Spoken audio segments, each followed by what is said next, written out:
Hi Banff Airdrie, Nadine Wellwood, your candidate for the People's Party of Canada. I'm still getting questions at the door about splitting the vote. So here's my response to splitting the vote. In Alberta, and in particularly this riding, it would be next to impossible to split the vote. And unfortunately, for those of you who have some concerns about Alberta splitting the vote, which would allow Mr. Trudeau back into power, unfortunately, the reality is the decision as to who will form government will be made from the seats in Ontario and Quebec. It'll be made before it reaches the Manitoba border. So better or worse, that's something that we don't actually have control over. But we do have control over who we send to Parliament to represent our voice.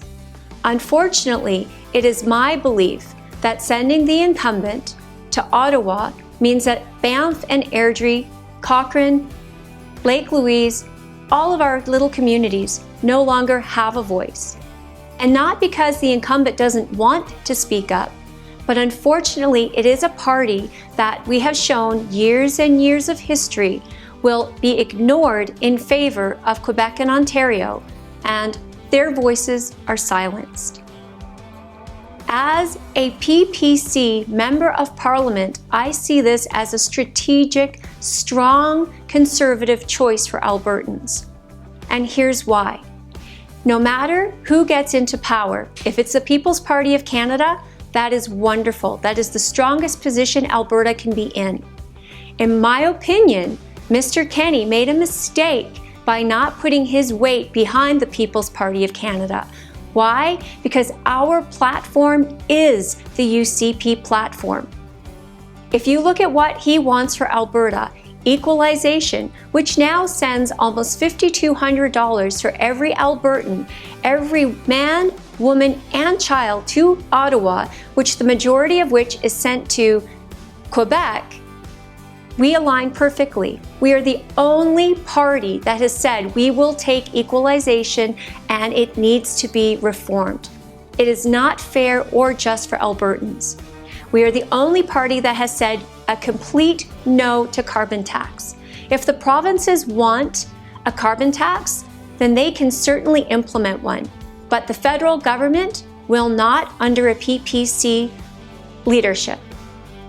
Also, pipelines. Let's talk pipelines. An energy corridor can hold a pipeline, but it's not about building a pipeline. Energy corridor in Quebec, what they hear is transmission lines coming from east to west, not a pipeline coming from west to east.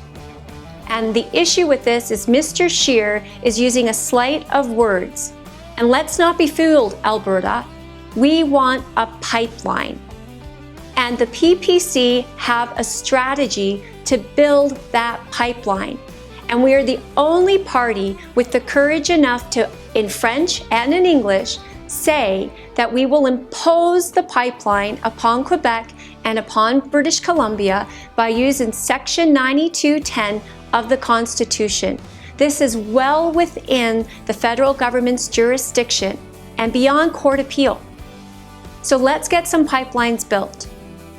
We didn't get pipelines under Stephen Harper. And in my opinion, Stephen Harper was a far stronger leader than Andrew Scheer. If he couldn't do it, Andrew Scheer is not willing to dedicate the resources and make the commitment to impose pipelines, which leaves Alberta again left behind. We will be ignored for another 4 years. The PPC is just strategic vote. Not only will we get the government that we want, Banff Airdrie will have a voice that speaks for Alberta and Albertans. We have a voice that will not be muzzled, regardless of government, whether it is us, whether it is Liberal, or whether it is Conservative. Our vote will matter in Ottawa, and I will leverage that vote to ask the question, what are you going to do for Albertans? We are doing politics different.